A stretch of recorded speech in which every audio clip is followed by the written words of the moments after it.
৩-০ খেফ ফেডারেশনের দাদাগিরি, আরজিকর অসন্তোষ।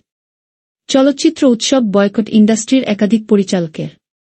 ৩-০তম কলকাতা আন্তর্জাতিক চলচ্চিত্র উৎসবের ঢাকে কাঠি পড়েছে। শাসক দলের সঙ্গে টুলিপাড়ার দূরত্ব উৎসবে প্রভাব ফেলতে পারে বলেই মনে করছে ইন্ডাস্ট্রির একাংশ। হাতে আর মাত্র ৪ দিন। শুরু হচ্ছে ৩-০তম কলকাতা আন্তর্জাতিক চলচ্চিত্র উৎসব। কিন্তু আসন্ন উৎসবকে ঘিরে টুলিপাড়ায় বিতর্ক শুরু হয়েছে। শোনা যাচ্ছে ইন্ডাস্ট্রির একটা বড় অংশ উৎসবকে বয়কট করেছে। গত এক দশকে সময়ের সঙ্গে উৎসব কলেবরে এবং চাকচিক্যে বড় হয়েছে।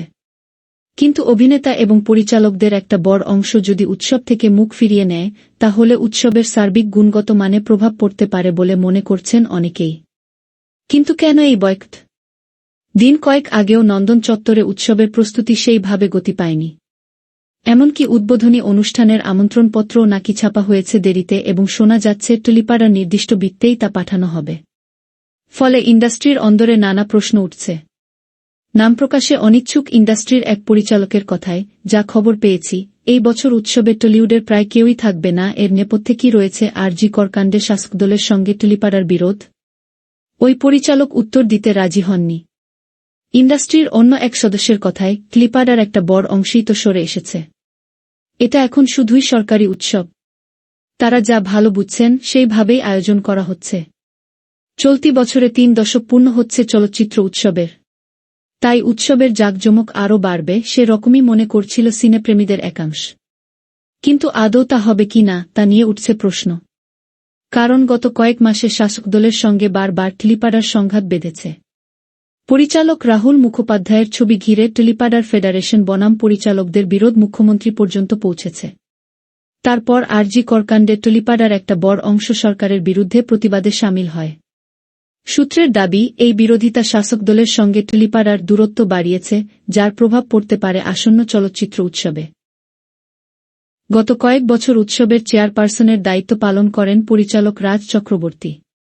এবারে তার পরিবর্তে নেতৃত্ব দেবেন পরিচালক গৌতম ঘোষ। উৎসবের পরিচালন সমিতির এক সদস্যের কথায়, এখানে অনেক রকমের জটিলতা এবং পক্ষপাত রয়েছে। ইন্ডাস্ট্রির শিল্পীদের উপরে উৎসবের ছোটবড় নানা দায়িত্ব দেওয়া হয়, কারণ তারা অভিনেতা এবং সিনেমা বিষয়টা ভালো বোঝেন। এবার অভিনেতারাই না থাকলে কি হতে পারে তা বোঝাই যাচ্ছে। মোদ্দা কথা, শিক্ষিত মানুষদের তো দায়িত্ব থেকে সরিয়ে দেওয়া হয়েছে। ফলে উৎসবেও তার প্রভাব দেখা যাবে। গত বছর উৎসবে এসেছিলেন মনোজ বাজপেয়ী, সৌরভ শুক্লের মতো বলিউড তারকারা। সূত্র বলছে, চলতি বছরে উৎসবে বলিউডের কোনো বড় তারকা আসছেন না। তবে শোনা যাচ্ছে সত্যজিৎ রায় স্মারক বক্তৃতা দিতে উৎসবে আসতে পারেন বর্ষিয়ান গীতিকার কবি গুলজার। টুলিপাড়ার একাংশ অবশ্য মনে করছে, আগুনে ঘি ঢেলেছে ফেডারেশন বনাম পরিচালকদের সংঘাত। চলচ্চিত্র উৎসবের আয়োজনে প্রত্যেক বছর ফেডারেশনের প্রত্যক্ষ ভূমিকা থাকে।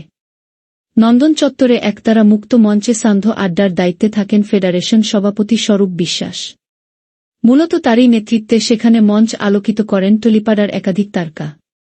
কিন্তু সূত্রের দাবি, গত কয়েক মাসে ইন্ডাস্ট্রিতে কাজের পরিসর, নারী সুরক্ষাসহ বিভিন্ন বিষয়ে ফেডারেশনের দাদাগিরির যেভাবে বিরোধিতা করেছেন শিল্পীরা, তাতে ইন্ডাস্ট্রির অভিভাবক সংগঠন ক্ষুব্ধ। আবার ফেডারেশন সভাপতি দাবি করেছিলেন, ইন্ডাস্ট্রিতে নারী সুরক্ষা ব্যাহত হওয়ার নেপথ্যে পরিচালকদের একটা বড় অংশ দায়ী। দুপক্ষের মধ্যে ক্রমবর্ধমান অসন্তোষের প্রভাব উৎসবে পড়তে পারে বলে মনে করছেন অনেকেই। নাম প্রকাশে অনিচ্ছুক টুলিপাড়ার এক পরিচালকের কথায়, সব কিছুর সীমা আছে। অনেক দিনের জমা ক্ষোভ প্রকাশ পেয়েছে। ইন্ডাস্ট্রির সদস্যরা নিজেরাই দূরত্ব তৈরি করে নিয়েছেন। সংশ্লিষ্ট মহলে খোঁজ নিয়ে পক্ষে বিপক্ষে নানা মত উঠে আসছে। গত কয়েক বছর চলচ্চিত্র উৎসবের উদ্বোধনী অনুষ্ঠান হতো নেতাজি ইনডোর স্টেডিয়ামে। কিন্তু এ বছর উদ্বোধনী অনুষ্ঠান হবে ধনধান্য প্রেক্ষাগৃহে। টুলিপাড়ার এক সূত্রের দাবি, প্রতি বছর নেতাজি ইনডোরে উদ্বোধনী অনুষ্ঠানের আয়োজন করতে সরকারের প্রায় ৮ লক্ষ থেকে ১ কোটি টাকা খরচ হতো। কিন্তু এবার টলিউডের একটা বড় অংশই চলচ্চিত্র উৎসবে থাকতে রাজি নয়। তাই কি উদ্বোধনী অনুষ্ঠানের পরিধি কমিয়ে আনার সিদ্ধান্ত নেওয়া হয়েছে?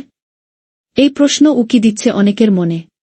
শোনা যাচ্ছে, গত বছরের মতোই অমিতাভ বচ্চন উৎসবের উদ্বোধনী অনুষ্ঠানে আসতে রাজি হননি। আসেননি শাহরুখ খান। কিন্তু তার পরিবর্তে কর্তৃপক্ষ সলমন খান এবং অনিল কাপুরকে নিয়ে আসেন। কিন্তু এই বছর সে রকম বড় কোনো ব্যক্তিত্ব নাকি আসছেন না। তবে প্রস্তাব গিয়েছে জয়া বচ্চনের কাছে। প্রত্যেক বছর উৎসবের কয়েক মাস আগে থেকেই নন্দনের সরকারি আধিকারিকদের সঙ্গে দায়িত্বপ্রাপ্ত টুলিপাড়ার শিল্পীদের নিয়মিত বৈঠক হয়।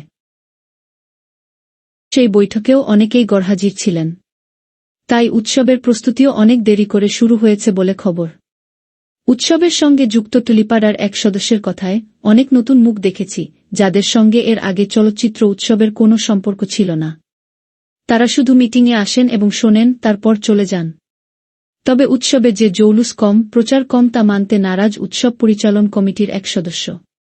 তার দাবি, উৎসবের প্রচারের জন্য যা যা প্রয়োজন তা ইতিমধ্যেই করা হয়েছে। উৎসবের মূল আকর্ষণ দেশ-বিদেশের ভাল ছবি। সেখানে কোনো রকম আপস করা হচ্ছে না। অবশ্য টুলিপাড়ার এক অভিনেতার দাবি, উৎসবের উদ্বোধনী অনুষ্ঠানের আমন্ত্রণপত্র অনেকেই পেয়েছেন। তার মতে, পুজোর পর মুখ্যমন্ত্রীর উদ্যোগে আয়োজিত বিজয়া সম্মিলনীতে টুলিপাড়ার একটা বড় অংশ উপস্থিত ছিল। তাই দূরত্ব আদৌ কোনো ফ্যাক্টর কিনা, উৎসবই তার উত্তর দেবে। উল্লেখ্য, শুক্রবার দুপুরে নন্দনের শিশির মঞ্চে ৩০তম কলকাতা আন্তর্জাতিক চলচ্চিত্র উৎসবের সাংবাদিক বৈঠক। উৎসব ঘিরে যাবতীয় চমকের উপর থেকে পর্দা উঠবে তারপরেই।